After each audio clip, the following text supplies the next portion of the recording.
In 1935, Australia released cane toads in North Queensland to solve a farming problem. However, the plan failed. The poisonous toads exploded in numbers, spread across the country, and killed all predators that tried to eat them. For decades, they were an unstoppable menace. Then scientists found a brutal weak point, an absurd twist. Right as baby toads crawled out of ponds, native meat ants could swarm and tear them apart. So Australia started luring the ants straight into the toad's path, turning ordinary shorelines into deadly traps. Here is how it began.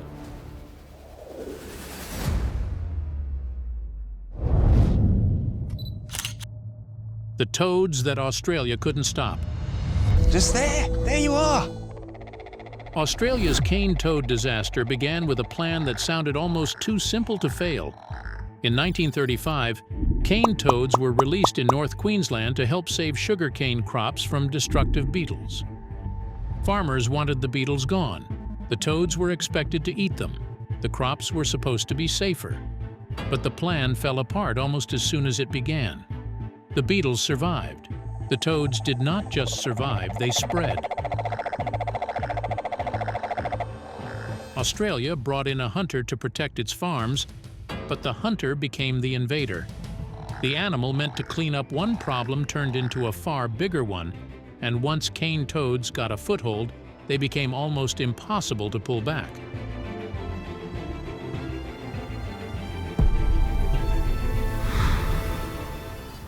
Part of the reason is how easily they turn water into a nursery.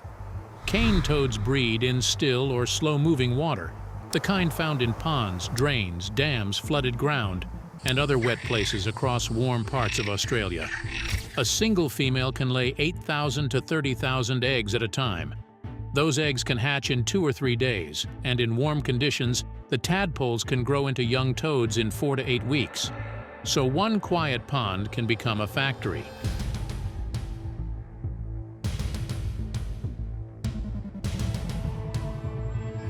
It can fill with eggs, then tadpoles, then tiny toads ready to crawl out. Even if most of them die, enough can survive to become the next wave. Then those survivors grow, spread, breed, and turn another patch of water into another starting point. That is why cane toads did not stay near the first release sites. Over time, they pushed across huge parts of the country. They are now found across Queensland, New South Wales, the Northern Territory, and Western Australia. They reached Brisbane by 1945. They reached Kakadu National Park by 2001. By 2009, they had crossed into Western Australia. And the invasion did not only spread, it sped up. In the early years, cane toads moved about 6 to 9 miles a year. Later, across northern Australia, the front line began moving much faster, roughly 25 to 37 miles a year. The edge of the invasion is not sitting still. It is pushing across rivers, floodplains, parks, farms, and remote country. By the time people find one moving front, another wave may already be ahead of it. The other half is poison. Cane toads are not dangerous because they chase animals down. They are dangerous because many animals die after trying to eat them.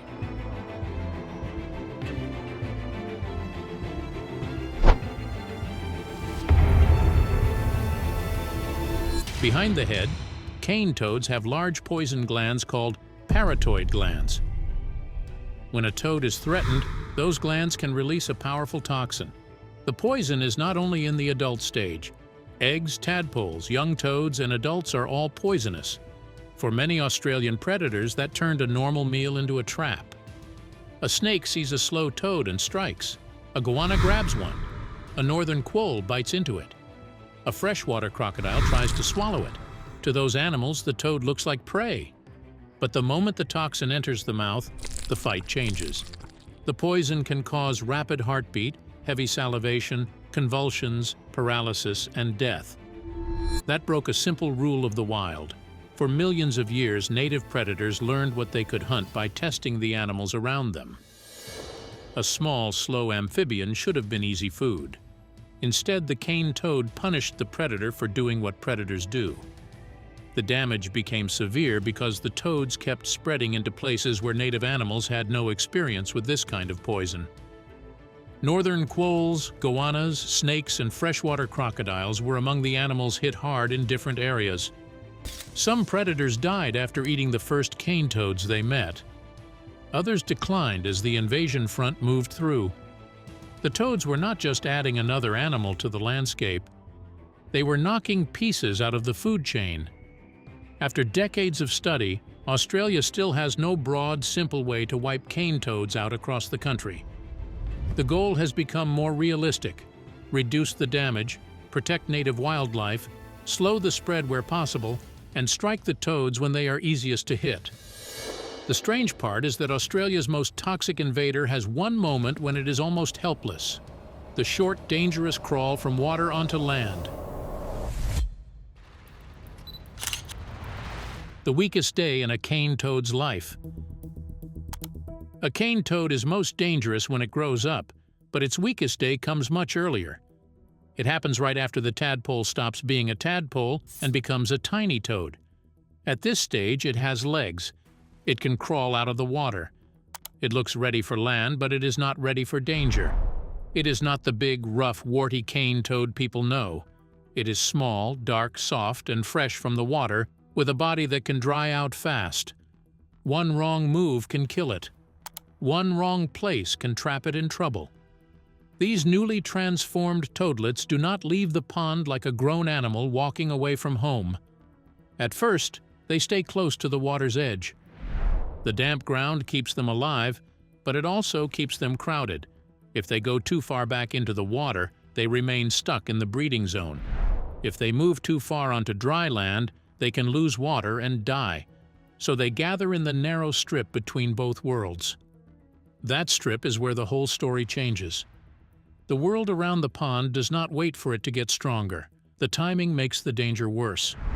Newly transformed cane toads are often active during the day, and they often use open patches near the water. That sounds harmless until you realize another animal is also busy in those same open places at the same time: meat ants. Native frogs face the same kind of world, but many of them behave very differently. They are more likely to come out at night. During the day, they stay hidden in plants, leaf litter, or other covered spots. They are not immune to danger, but they are better at avoiding the worst moment. They are less likely to place themselves in the open when the ants are already moving. This is the trap hidden inside the invasion. The cane toad came from a different part of the world, where its old habits made more sense. In Australia, those same habits can turn against it. The toad did not arrive with the instincts needed for this new enemy. Young cane toads had shorter, slower hops than native frogs. They tired out faster. They were also less alert when ants were nearby. For a tiny animal beside a pond, that is a deadly mix. It cannot jump far. It cannot run well. It does not notice danger quickly enough. And it is standing in the exact kind of place where danger is already searching. And once the baby toads step into that narrow strip of damp ground, the ants do not need poison, claws, or size. They only need numbers nearby.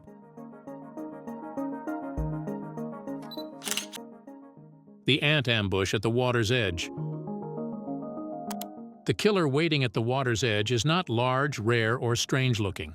It is a native meat ant, and one of the key species was Iridomyrmex rubellus.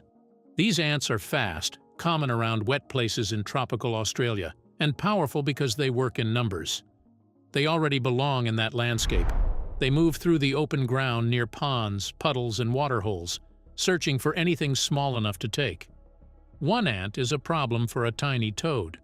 A group of ants is something much worse. A newly transformed cane toadlet moves along the damp edge of a pond. It is small enough to vanish against the mud, but it is not hidden from everything. An ant finds it. Then another arrives. Then more come in from the open ground. The first bite is not the whole attack. The danger is what follows. The ants grip the toadlet and hold on. The tiny toad jerks, kicks, and twists, trying to break free. But every movement can bring more attention. More ants pile onto it. Some lock onto the legs, some hold the body. The toad is pinned down and cut apart. That is why this fight is so different from the ones cane toads usually win. Cane toad poison is most dangerous when a predator bites the toad, holds it in its mouth, or tries to swallow it. A larger animal takes the toxin straight into its mouth, and that can turn a simple hunt into a deadly mistake. But meat ants attack in another way. They do not need to gulp down the whole toad. They do not need to treat it like a snake, a lizard, or a crocodile would. They attack from the outside in pieces as a group. The poison did not stop them. The ants kept attacking young cane toads again and again. They kept feeding on them. They kept turning the toad's weakest stage into a killing zone.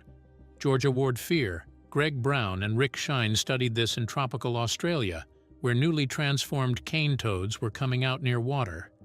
The results were brutal. More than half of the ant attacks seen in the field killed the baby toads right away. For an animal that small, there was often no long chase and no second chance. Once enough ants got hold of it, the fight could end almost at once. But the cruelest part was what happened to the ones that seemed to escape. Some baby toads managed to break away. They pulled free, stumbled off, and looked like survivors for a moment. But escape did not mean safety.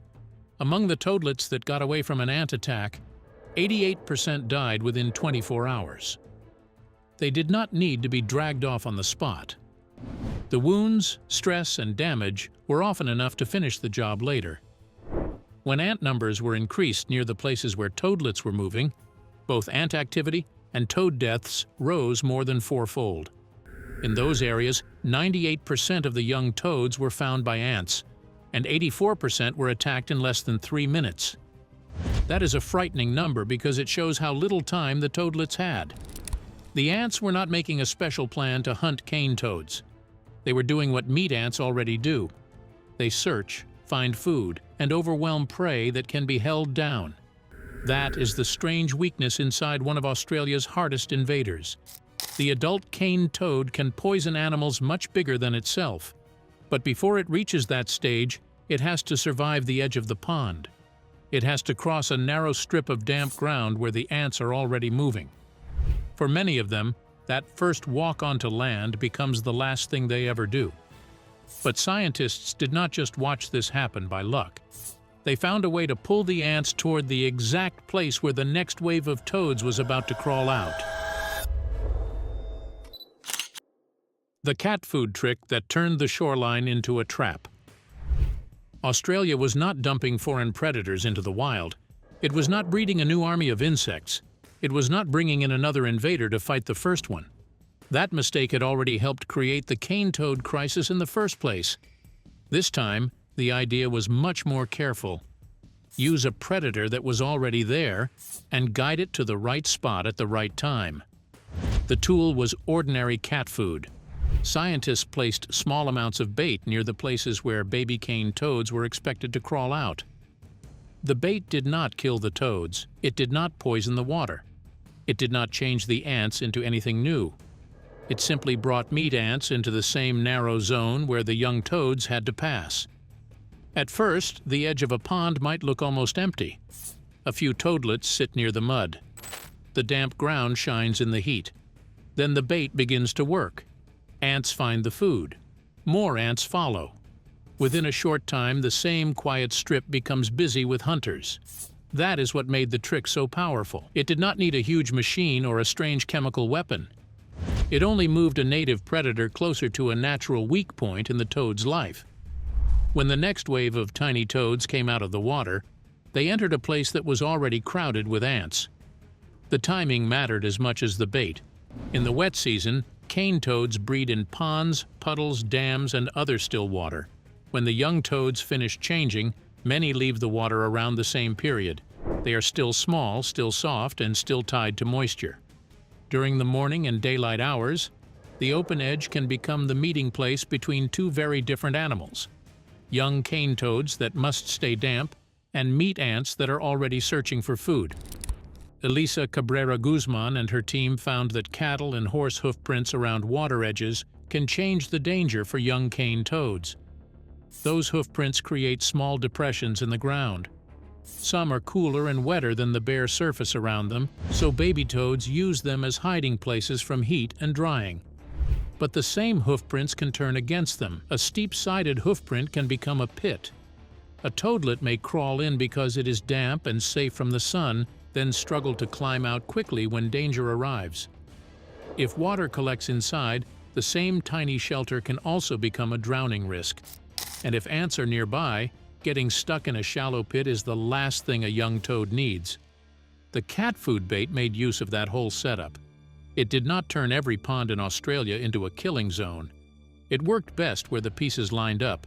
Meat ant nests close enough to the water, open ground where ants could move freely, young toads emerging in large numbers, and margins where the toads had few safe ways out. In one place, the same method could make the shore deadly. In another place, it might do far less. Thick plants can give toadlets cover. Different soil can change how fast the ground dries.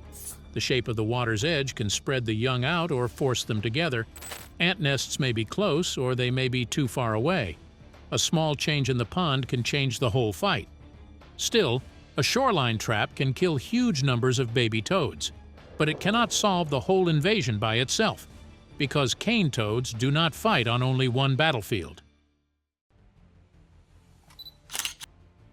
The war before the toads reach land.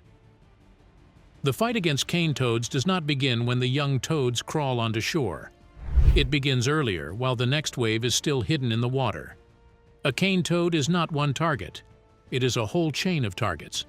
First come the eggs, laid in long jelly strings. Then come the tadpoles, moving through the water in dark groups. Then come the tiny young toads at the edge. After that, the survivors become juveniles and adults that can move across the land. That is why one weapon can never hit the whole problem. Meat ants strike when the young toads reach land, but many toads never need to reach that stage if they can be stopped while they are still tadpoles. The strange part is that the toads help reveal their own hiding place.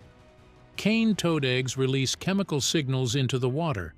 Older cane toad tadpoles are drawn to those signals because they sometimes eat the eggs of their own species. The same attraction can also come from the poison glands of adult cane toads. Those glands contain toxins called bufadienolides. For some of the big predator species, it's devastating. The toads have a poison that's different from the chemical defenses of native frogs. The idea is simple. Part of the toad's own poison smells like food to cane toad tadpoles. That turned one ugly behavior into a control method. The tadpoles are cannibals. They are attracted to eggs. So scientists realized the toad's own chemistry could be used as bait. In practice, the trap is simple. A lure carrying those chemical signals is placed inside a funnel trap in the water. Tadpoles swim toward it and enter the trap, but they struggle to escape. Then people can remove them before they grow into the tiny toads that later crawl onto land. The point is not to catch one or two. In the right water body, these traps can pull in tadpoles by the thousands. Every tadpole removed is one less young toad reaching the damp edge and one less possible adult spreading. That is why public trapping programs became important. Landholders, councils, and community groups can use tadpole traps in managed ponds and waterways. The trapped tadpoles can then be removed and killed humanely before they grow legs and leave the water. It is not a perfect shield, but it hits the invasion before the ants ever get their chance. Researchers, including Rick Shine and teams linked with the University of Queensland, helped turn that discovery into a practical tool. It works because it is selective. Native tadpoles are not pulled in the same way cane toad tadpoles are. The lure speaks the cane toad's own language. Then came an even stranger idea. At Macquarie University, Rick Shine and Meishiji Maselko explored cane toad tadpoles that cannot grow up. These are often called Peter Pan tadpoles because they stay in the tadpole stage instead of changing into adult toads. The idea is simple. If a tadpole keeps living as a tadpole, and if it keeps eating cane toad eggs, then it may destroy more future toads before dying out. It would not become a breeding adult. It would stay in the water longer, eating the next generation while they are still eggs. That sounds powerful, but it is not ready to be treated like a finished answer. It still needs careful testing. Researchers need to understand how it would work outside the lab, how it could be produced on a larger scale, what risks might come with it, and whether the public would even accept it. But killing young toads is only half the fight, because the animals already living in Australia still have to survive the adults that slip through. Why Australia cannot just unleash more predators? Australia already learned the hard way what happens when one animal is used to fix another problem. The cane toad itself is the warning, so the answer cannot be to bring in a bigger, meaner, hungrier predator and hope it behaves. That kind of gamble can turn one disaster into two. A predator that attacks almost anything is not a precise weapon. It does not stop at the animal people want gone. It can hit native insects, frogs, reptiles, birds, small mammals, and anything else small enough to overpower.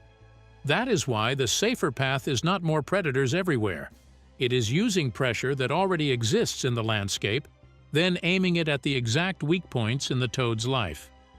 That is the difference between control and chaos. Native meat ants matter because they are already part of the system. They are not a new invader being dropped into the wild. They are a local force that can be steered toward a short, narrow moment when young cane toads are exposed.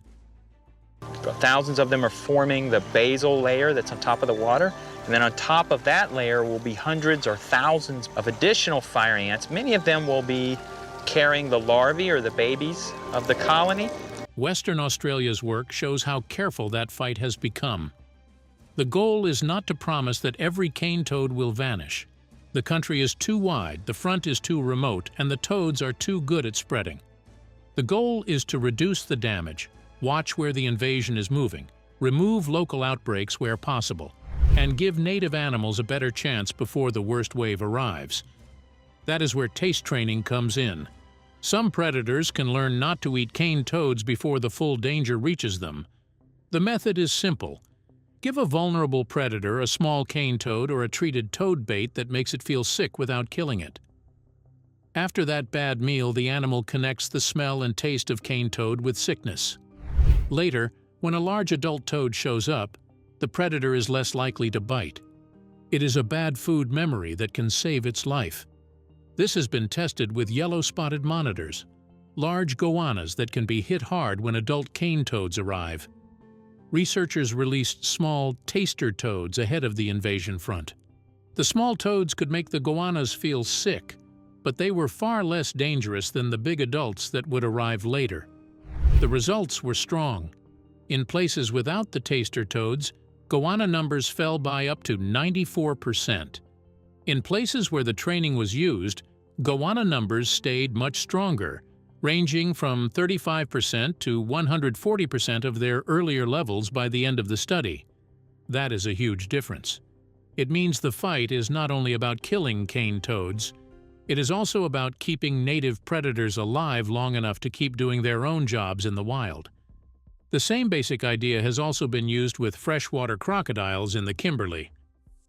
Macquarie University scientists worked with Bunuba Rangers and Western Australia's Wildlife Agency to teach crocodiles that cane toads are a bad meal.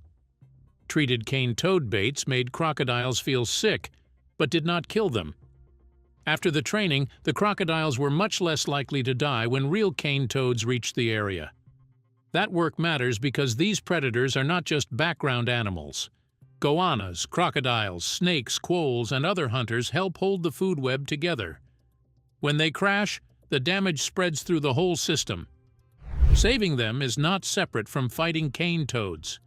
It is part of the same fight. Thanks for watching. Now check out the videos popping up on screen for more unbelievable stories.